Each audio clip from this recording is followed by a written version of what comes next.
ఈ 4 ఉమ్మడి జిల్లాలకు సంబంధించినటువంటి పట్టభద్రుల ఎమ్మెల్సీ ఎన్నికల కౌంటింగ్ మొన్న 3వ తారీఖున స్టార్ట్ అయినటువంటి విషయం మీ అందరికీ తెలిసిందే. ఈరోజు మార్నింగ్ నాటికి మనకు ఫస్ట్ రౌండ్ ఫస్ట్ ప్రయారిటీ ఓట్లకు సంబంధించినటువంటి లెక్కింపు ప్రక్రియ ముగిసింది. సో దానిలో భాగంగా పోటీ చేసినటువంటి అభ్యర్థులందరిలో 3వ స్థానం లోపల నిలబడడం 60,187 ఓట్లు నాకు రావడం జరిగింది. గత 7 నెలలుగా జెన్యూన్గా ఈ 4 జిల్లాల లోపల ఉన్నటువంటి 42 నియోజకవర్గాల లోపల గ్రౌండ్ లోపల నేను వర్క్ చేస్తూ వెళ్ళాను. దానిలో భాగంగానే మ్యాక్సిమం పట్టభద్రుల ఎమ్మెల్సీ అనేటువంటి పదవి సమస్యలు తెలిసినటువంటి వ్యక్తికి మాత్రమే ఇస్తే బాగుంటుంది. ఆ సమస్యలు ప్రభుత్వానికి ఒక నిర్మాణాత్మకమైనటువంటి రీతి లోపల రిప్రజెంట్ చేయబడతాయి అనేటువంటి చాలా మట్టుకు సెన్సిటైజ్ చేస్తూ గత 7 నెలల నుంచి వర్క్ చేయడం జరిగింది. ఎవరు అంటే పారాచూట్స్ వచ్చి అసలు ఏమాత్రం సంబంధం లేనటువంటి వ్యక్తులు, సమస్యలు తెలియనటువంటి వ్యక్తులు వస్తున్నారు, రాజకీయాలను పొల్యూట్ చేస్తున్నారు అనేటువంటి ఒక ఉద్దేశంతో, ఒక బృహత్తరమైనటువంటి లక్ష్యంతో నా 19 సంవత్సరాల ఉద్యోగ జీవితాన్ని కూడా త్యాగం చేసి నేను రాజకీయాల లోపలికి వచ్చినటువంటి విషయం మీ అందరికీ తెలిసినటువంటి విషయం. మరి దీనిలో భాగంగా ఓటింగ్ ట్రెండ్ సరళిని కనుక గమనించినట్లయితే అస్తిత్వ పోరాటం అనేది చాలా తీవ్రంగా జరిగినట్టుగా మనకు కనబడతా ఉన్నది. సిద్ధాంతాలన్నీ పక్కన పెట్టి కాంగ్రెస్ అండ్ బీజేపీ రెండు ప్రధానమైనటువంటి పార్టీలు ఒక వ్యక్తిని ఓడగొట్టడానికి సిద్ధపడ్డాయి. అవన్నీ కూడా ఓటింగ్ రూపం లోపల మనకు చాలా స్పష్టంగా తెలుస్తూ ఉన్నది. అసలు కాంగ్రెస్ సిద్ధాంతం, బీజేపీ సిద్ధాంతం రెండు వైరుధ్యభరితమైనటువంటి సిద్ధాంత వర్గాలకు సంబంధించినటువంటి పార్టీలకు.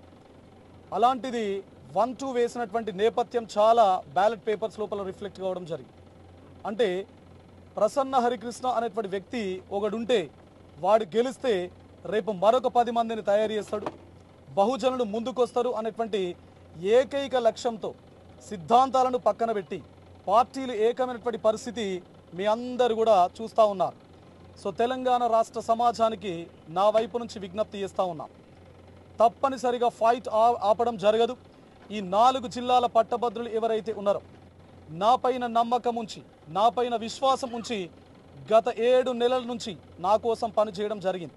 నా మిత్రులు కానీ, నా శ్రేయోభిలాషులు కానీ, అదేవిధంగా నా స్టూడెంట్స్ ఎవరైతే ఉన్నారో నేను తెలియకుండా కూడా జస్ట్ నేను పంపించినటువంటి వీడియోస్, రీల్స్ ఏవైతే ఉన్నాయో వాటిని చూసి he's fit, he's able for this particular council అని చెప్పేసి ఒక నమ్మకంతో నేను కలవకున్నా కూడా వాళ్ళ సోషల్ మీడియా ప్లాట్ఫామ్స్ లోపల వాళ్ళకు తెలిసినటువంటి పరిచయాలు, బంధువులకు చెప్పినటువంటి నేపథ్యంలో ఒక వ్యక్తి టీమ్గా ఏర్పాటై 2 రాజకీయ ప్రధానమైనటువంటి నేషనల్ పార్టీస్ని ఒక రకంగా వణుకు పుట్టించినటువంటి నేపథ్యం మీ అందరూ చూస్తూ ఉన్నారు. ఈ రోజు వరకు మీరు చూసారు, కేవలం ఒక వ్యక్తి నామినేషన్ ఆపడం కోసం, ఒక వ్యక్తి నామినేషన్ కంప్లీట్గా సప్రెస్ చేయడం కోసం 6 మంది మంత్రులు, ఒక పిసిసి ప్రెసిడెంట్, 2 విప్పులు, 20 మంది ఎమ్మెల్యేలు ప్రచార కార్యక్రమంలో భాగంగా ఒక వ్యక్తిపైకి, ఒక కామన్ మ్యాన్ పైకి ఒక సీఎం 3 సభలు పెట్టి ప్రచార నేపథ్యం జరిగినటువంటి విధానం మీ అందరికీ తెలిసినటువంటి విషయం. కానీ ఈ వ్యక్తి మీలాగా రాజకీయ నాయకుడు కాదు, తప్పనిసరిగా సమస్యల పట్ల అవగాహన ఉన్నోడు, సమస్యలు తెలిసినోడు, సమస్యల నుంచి పుట్టినోడు, భవిష్యత్తు లోపల తప్పనిసరిగా నన్ను నమ్ముకున్నటువంటి వ్యక్తులు ఎవరైతే ఉన్నారో, నాకు ఓట్లు వేసినటువంటి వ్యక్తులు ఎవరైతే ఉన్నారో వాళ్ళ యొక్క సమస్యల కోసం తప్పనిసరిగా ప్రసన్న హరికృష్ణ గట్టిగా దన్నుగా నిలబడి కొట్లాడతాడు అని చెప్పేసి మీ ద్వారా మా మిత్రులందరూ కూడా నేను చెప్పదలుచుకున్నాను.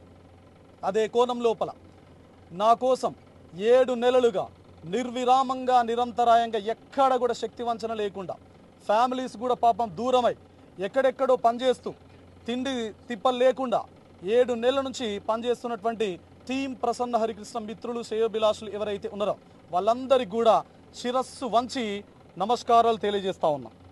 మీ రుణం ఎట్టి పరిస్థితుల లోపల నా జీవితాంతం మీ రుణం ఎట్టి పరిస్థితుల్లో మర్చిపోను. ఎందుకంటే ఒక క్యాడర్ లేనటువంటి వ్యక్తి, ఎలాంటి పార్టీ సపోర్ట్ లేనటువంటి వ్యక్తి, ఒక కామన్ మ్యాన్ వచ్చి 60,000 పైచిలకు ఓట్లు తెచ్చుకోవడానికి కారణం కేవలం మీరు మాత్రమే.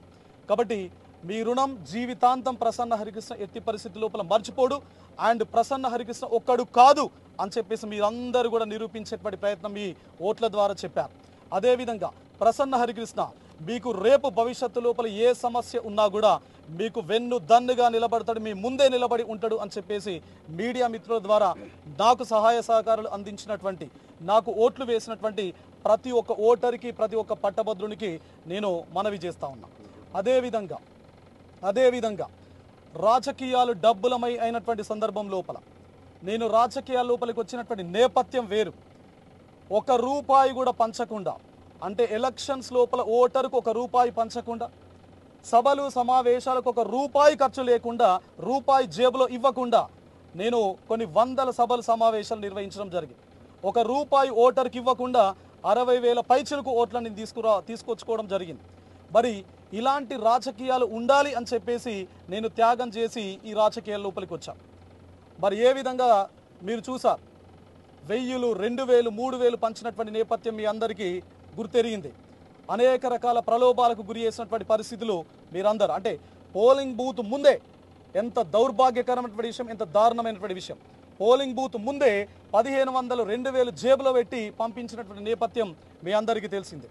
మరి ఇలాంటి రాజకీయాలకు తప్పనిసరిగా భవిష్యత్తు లోపల ప్రసన్న హరికృష్ణ స్వస్తి చెప్పడానికి ముందు ఉంటాడు అని చెప్పేసి మీ ద్వారా మరొకసారి నేను తెలంగాణ రాష్ట్ర ప్రజలకు మనవి చేస్తూ ఉన్నాను. అదేవిధంగా రేపు ఎవరైతే నిరుద్యోగ సమాజం ఉన్నారో, ఉద్యోగ సమాజానికి సంబంధించినటువంటి సమస్యలు, వారికి సంబంధించినటువంటి ఏవైతే ఇష్యూస్ ఏమున్నా కూడా ప్రసన్న హరికృష్ణ ముందుండి కొట్లాడతాడు అని చెప్పేసి మీ ద్వారా నేను అందరు కూడా చెప్పదలుచుకున్నా. మరి ఈ ఓటింగ్ విధానం లోపల నా జీవితాన్ని త్యాగంగా చేసి నేను పక్కకు పెట్టి నేను రాజకీయాల లోపలికి వచ్చినటువంటి దరిమిల నా కుటుంబం నాకు వెన్నుదన్నుగా ఉంది. ముఖ్యంగా నా భార్య, అంటే ఒక వ్యక్తి ఇన్ని సంవత్సరాల ఉద్యోగాన్ని, దట్టు చిన్న ఉద్యోగం కాకుండా అంత పెద్ద ఉద్యోగాన్ని కూడా త్యాగం చేసి వస్తున్నప్పటికీ ఎక్కడ కూడా డిసప్పాయింట్ కాకుండా, ఎక్కడ కూడా నన్ను డిసప్పాయింట్ చేయకుండా నాకు వెన్ను దన్నుగా నిలబడి నా జీవితాంతం ఇప్పటి వరకు నడిచి, ఎక్కడ కూడా చిన్న డిసప్పాయింట్మెంట్ నాకు ప్రచార కార్యక్రమం లోపల ఉన్నా మీరు డిసప్పాయింట్ కావద్దు, యూ కెన్ గో హెడ్ అని చెప్పేసి నాకు ఎప్పటికప్పుడు కృషి చేస్తున్నటువంటి నా భార్యకు మీ ద్వారా ప్రత్యేకమైనటువంటి కృతజ్ఞతలు తెలుపుతా ఉన్నాను. ఎందుకంటే ఆమె రుణం నేను జీవితాంతం మర్చిపోలేదు. కాబట్టి ప్రతి ఒక్కరి కంట్రిబ్యూషన్ ఏదైతే ఉందో నాకు గుర్తుంటుంది. అదేవిధంగా 10th రోజు నేను నామినేషన్ వేశాను బీఫామ్ పైన, బీఎస్పీకి సంబంధించి. మరి బీఎస్పీ శ్రేణులు, బ్యామ్సెఫ్ శ్రేణులు ఎక్కడికక్కడ శక్తి వంచన లేకుండా ఈ 13 జిల్లాల లోపల కష్టపడ్డాయి. కాబట్టి ఈ 17 రోజులు వాళ్ళు కంప్లీట్గా వాళ్ళ యొక్క ఎఫర్ట్స్ ఏవైతే ఉన్నాయో ఎక్కడ కూడా డిస్ట్రాక్షన్కు లోను కాకుండా ఎఫర్ట్ను పెట్టడం జరిగింది. వాళ్ళందరూ కూడా తప్పనిసరిగా గుండె లోతుల్లో నుంచి నేను ప్రత్యేకమైనటువంటి కృతజ్ఞతలు, ధన్యవాదాలు బీఎస్పీ మా పార్టీ శ్రేణులందరికీ కూడా నేను చెప్పదలుచుకున్నాను. అదేవిధంగా నాకు ఈ ఫిట్ అనేటువంటి ఉద్దేశంతో నాకు ఢిల్లీకి పిలిపించి బీఫామ్ ఇప్పటి వరకు దేశ చరిత్ర లోపల ఒక గ్రాడ్యుయేట్ ఎమ్మెల్సీకి సంబంధించినటువంటి బీఫామ్ బీఎస్పీ పార్టీ నుంచి ఏ వ్యక్తి కూడా ఇప్పటి వరకు ఇచ్చినటువంటి నేపథ్యం లేదు. కానీ ఒక అసిస్టెంట్ ప్రొఫెసర్ త్యాగం చేసి వస్తున్నాడు, గ్రౌండ్లో పనిచేస్తున్నాడు, మంచిగా ఉన్నది, ఇలాంటి వ్యక్తులు రాజకీయాల లోపల ఉండాలి అనేటువంటి నేపథ్యంతో ఢిల్లీకి నన్ను పిలిపించుకున్నటువంటి కుమారి బెహెన్జీ మాయావతి గారికి మీ ద్వారా ప్రత్యేకమైనటువంటి కృతజ్ఞతలు, ధన్యవాదాలు తెలుపుతా ఉన్నాను. అదేవిధంగా మా రాష్ట్ర అధ్యక్షులు మందా ప్రభాకర్ గారికి, మిగతా బీసీ సంఘాలకు సంబంధించినటువంటి అధ్యక్షులందరికీ కూడా, నాకు పార్టీలకు అతీతంగా పార్టీ లైన్ను దాటి కూడా నాకు చాలా పార్టీల మిత్రులు సహాయ సహకారాలు అందించడం జరిగింది. వాళ్ళందరికీ కూడా ప్రత్యేకమైనటువంటి కృతజ్ఞతలు, ధన్యవాదాలు తెలుపుతా ఉన్నాను. అదేవిధంగా మేధావి వర్గం సమాజం లోపల ఎవరైతే ఉన్నారో వాళ్ళు కూడా నాకు చేదోడు వాదోడుగా అప్పుడప్పుడు ఇంటెలెక్చువల్ సపోర్ట్ కూడా చేయడం జరిగింది. కాబట్టి వాళ్ళందరికీ కూడా ప్రత్యేకంగా, అదేవిధంగా గత 7 నెలల నుంచి ప్రస్తుతం వరకు నేను ఎక్కడికి వెళ్ళినా, ఎక్కడ ప్రెస్ మీట్ పెట్టినా, సో ఈ క్యాండిడేటు రైట్ అనేటువంటి ఉద్దేశంతో నాకు గత 7 నెలల నుంచి సపోర్ట్ చేస్తున్నటువంటి ప్రింట్ అండ్ ఎలక్ట్రానిక్ మీడియా మిత్రులందరికీ కూడా ప్రత్యేకమైనటువంటి ధన్యవాదాలు, ప్రత్యేకమైనటువంటి కృతజ్ఞతలు తెలియజేస్తూ తప్పనిసరిగా భవిష్యత్తు లోపల ప్రసన్న హరికృష్ణ యొక్క జర్నీ కంటిన్యూ అవుతుంది. నన్ను నమ్మినటువంటి వ్యక్తుల కోసం వెన్నుదన్నుగా ప్రసన్న హరికృష్ణ ఉంటాడు అని చెప్పేసి మీ ద్వారా అందరికీ తెలియజేస్తూ సో సెలవు తీసుకుంటున్నాను. థ్యాంక్ యూ అండి, ధన్యవాదాలు. ఎస్,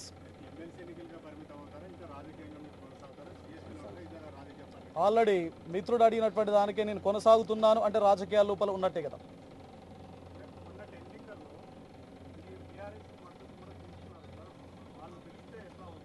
బీఆర్ఎస్ మద్దతు ఏం తీసుకోలేదండి. తీసుకోండి. నేను తీసుకోలేదంటే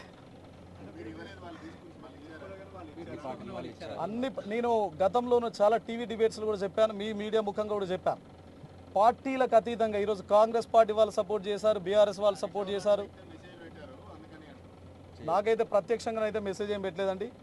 అన్ని పార్టీల వాళ్ళు పెట్టారండి, అన్ని పార్టీల వాళ్ళు పెట్టారు. ఎందుకు పెట్టారంటే ఈజ్ ద రైట్ పర్సన్ అని చెప్పేసి. బట్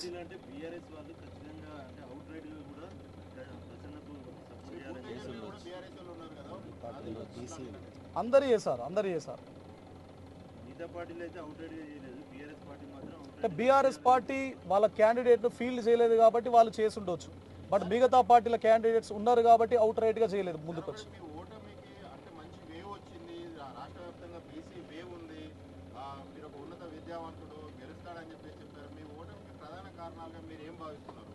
నేను ఇంతకు ముందు చెప్పాను, మీరు లేరు మిత్రమా. ఒకటే, అస్తిత్వ పోరాటం జరిగేటప్పుడు ప్రసన్న హరికృష్ణ అనేటోడు మీరు అన్నారు కదా, మంచి విద్యావంతులు, ఉన్నత చదువు చదివినోడు, సమాజం పట్ల అవగాహన ఉన్నోడు, వీడు కనుక రేపు గెలిస్తే ఇట్లాంటోడు ఒక 10 మందిని తయారు చేస్తాడు అనేటువంటి ఉద్దేశంతో సిద్ధాంతాలు పక్కన పెట్టి 2 పార్టీలు ఏకమైనటువంటి పరిస్థితి మీరు పోలింగ్ బ్యాలెట్ లోపల మీకు రిఫ్లెక్ట్ అయినటువంటి నేపథ్యం నాకు కనబడ్డది. అంటే అసలు బీజేపీ కాంగ్రెస్ వైరుధ్యభరితమైనటువంటి సిద్ధాంత భావజాలం పైన, ఆ పునాదుల పైన ఏర్పాటైనటువంటి పార్టీలు 2 కూడా 1-2 మార్కింగ్ చేశారంటే ఎంత దారుణమైనటువంటి కండిషన్ ఉన్నదో ఒకసారి మీరు అంత అర్థం చేసుకోవచ్చు. అంటే ఒక వ్యక్తి, ఒక కామన్ మ్యాన్ ఎట్టి పరిస్థితుల లోపల భవిష్యత్ రాజకీయాల లోపలికి రావద్దు, విని కంప్లీట్గా మొగ్గ దశలోనే తుంచివేస్తే ఇలాంటి వ్యక్తులు ఎమర్జ్ గారు అనేటువంటి నేపథ్యం బ్యాలెట్ పేపర్ల పైన రిఫ్లెక్ట్ అయింది. మీరు ఎలిమినేట్ అయ్యే పరిస్థితి వస్తుంది, ఎందుకంటే ప్రాసెస్ అట్లా కనిపిస్తుంది కదా, అప్పుడు మీ దగ్గరికి కూడా సెకండ్ ప్రియారిటీ ఆ పార్టీలో పోయే అవకాశం ఉంటుంది కదా. ఉంటుంది ఆబ్వియస్లీ. ఇప్పుడు 60,000 పైచిలు కోట్లు వచ్చినప్పుడు తప్పనిసరిగా ప్రయారిటీ బేస్ ఓటింగ్ కాబట్టి ఎవరికైనా ఇవ్వచ్చు కదా. మీరు ఒకరితో చేసుకున్నారని చెప్పినప్పుడు మీరు కూడా వాళ్ళకి పోతుంది కదా, అప్పుడు మీరు వాళ్ళు ఒకటైనట్టు అనుకోవచ్చా? ఒకటి, నేను బహుజన్వాది, బహుజన్ సిద్ధాంతం పైన బహుజన్ల అందరికి సంబంధించినటువంటి వ్యక్తులు ఉన్నటువంటి పార్టీ భాజపా, కాంగ్రెస్, ఇవి ఎలా చూస్తారు మీరు? ఆ రెండింటిని బహుజన్ పార్టీ, సమాజ్ పార్టీని ఒకే రకంగా ఒకే పట్టా మీద మీరు లెక్క కట్టరు కదా. ఈ రెండు ప్రధాన పార్టీలు దేశంలో మేమంటే మేము అని చెప్పుకునేటువంటి పార్టీలే 1-2 ప్రయారిటీ ఇచ్చినాయి. అంటే దాని వెనక ఎంత నిగూఢమైనటువంటి రహస్యం ఉంటే తప్ప 1-2 ప్రయారిటీ అసలు ఇచ్చే సందర్భమే అసలు ఉండదు. అలాంటి కండిషన్ కొన్ని వేల బ్యాలెట్ పేపర్స్ లోపల రిఫ్లెక్ట్ అయింది. ఎంత దౌర్భాగ్యకరం.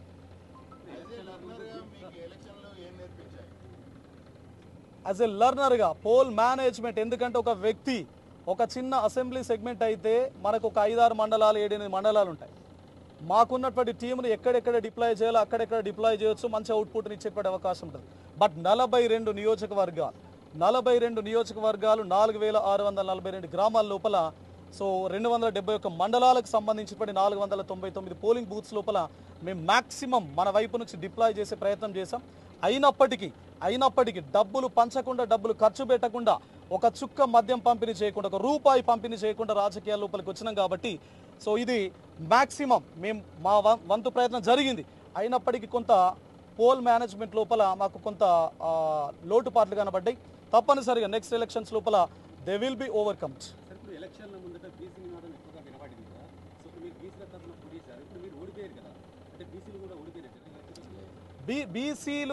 బీసీల తరఫున నేను పోటీ చేయలేదండి. బీసీల తరఫు ఒక గ్రాడ్యుయేట్ ఎమ్మెల్సీగా పోటీ చేశాను. తప్పనిసరిని గతంలో చాలా మట్టుకు చాలా సందర్భాల్లో మీకే చెప్పాను, బీసీ వాదం గత 10-15 సంవత్సరాల క్రితం ఒక రకంగా ఉంది, ప్రస్తుతం గ్రౌండ్లో మరొక రకంగా ఉన్నది అని చెప్పేసి నేను చాలా సందర్భాల్లో నేను వాకర్స్తో మీట్ అయినప్పుడు కానీ, కొంతమంది టీచింగ్ ఫ్యాకల్టీస్, అడ్వకేట్ మిత్రులతో మీట్ అయినప్పుడు వాళ్ళే నాకు డైరెక్ట్గా చెప్పినటువంటి పరిస్థితి, నువ్వు నన్ను గెలవడం వల్ల నీ టైం వేస్ట్ తప్ప లాభం లేదు అని చెప్పేసి. ఎందుకంటే నువ్వు బీసీ, నేను బీసీ, ఈ టైంను ఇంకొక వ్యక్తికి కనుక ఇస్తే 4 ఓట్లు నీకు వస్తాయి అని చెప్పినటువంటి పరిస్థితి. అంటే ఈ ట్రెండ్ గతంలో లేదు, ప్రస్తుతం కనబడింది. అంటే బీసీ వాదం కొంత పునాదులు గ్రామీణ ప్రాంతాల లోపల, పల్లె ప్రాంతాల లోపల ఉన్నట్టే కదా.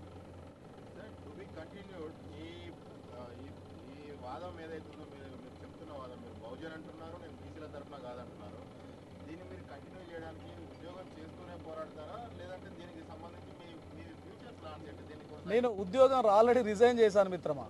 ఉద్యోగం ఆల్రెడీ అక్టోబర్ 28, 2024లో ఉద్యోగానికి రిజైన్ చేసిన నేను ఆల్రెడీ. మళ్ళీ ఎట్టి బస్సులో వెళ్ళడం ఉండదు. ఎందుకంటే అందరు అది రాజకీయ నాయకులు అట్లా చేస్తారు కావచ్చు. కొనసాగింపు పార్టీలో కంటిన్యూ కావడం, పార్టీని స్ట్రెంగ్తెన్ చేయడం, మాక్సిమం అందరికీ రీచ్ అవుట్ అయ్యేటువంటి కార్యక్రమాలను ఇనిషియేట్ చేయడం. యూపీ తరహా పాలిటిక్స్ ఇక్కడ సెట్ కావు. తెలంగాణకు సంబంధించి అనేక ప్రయోగాలు చేసినప్పటికీ బేస్కి ఎక్కడ ఎమర్జీ అయింది లేదు, సక్సెడ్ అయింది లేదు.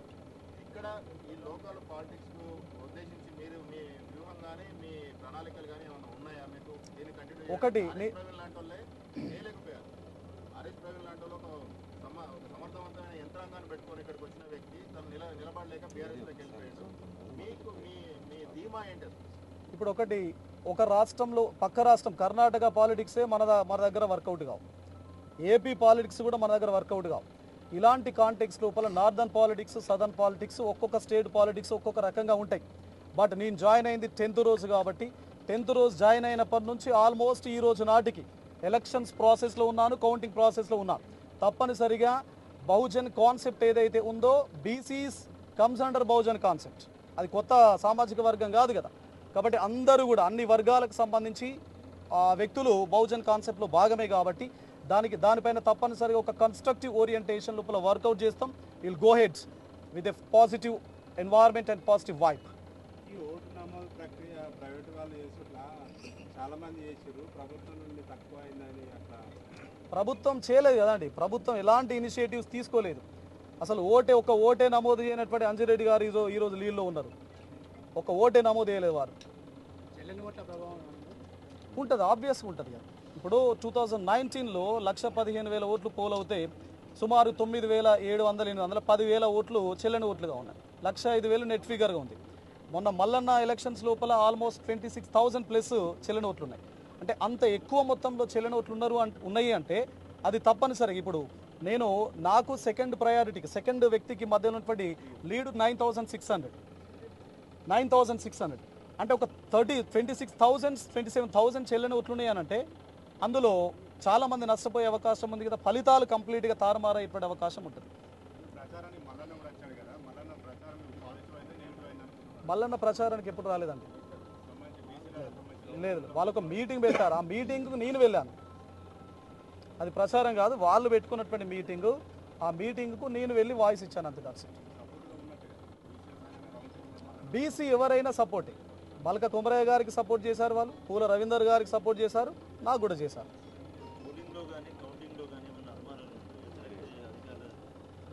ఫేర్గా జరిగింది, ప్రాబ్లం లేదు ఇప్పటివరకు.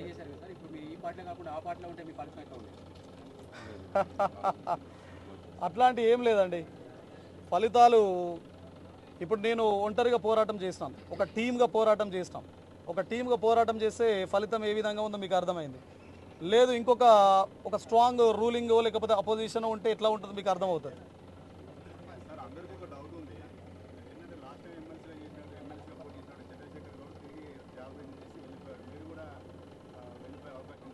చంద్రశేఖర్ గౌడ్ గారు పోటీ చేసి అప్పుడు రూలింగ్ పార్టీ ఉంది, వాళ్ళని మళ్ళీ వెళ్ళి అడిగారు, వాళ్ళు ఇచ్చారు ప్రభుత్వ ఉద్యోగం. బట్ ఆ కాంటెక్స్ట్ కండిషన్ వేరు. బట్ ప్రసన్న హరికృష్ణకు ఒక వ్యక్తిత్వం అయితే ఉన్నది. నేను 80% జాబ్లో జాయిన్ అయ్యేది లేదు. ఎందుకంటే నేను జాబ్లో జాయిన్ అయినానంటే ఎదుటి వారికి ఏం సమాధానం చెప్పగలుగుతాను. I never join. Thank you.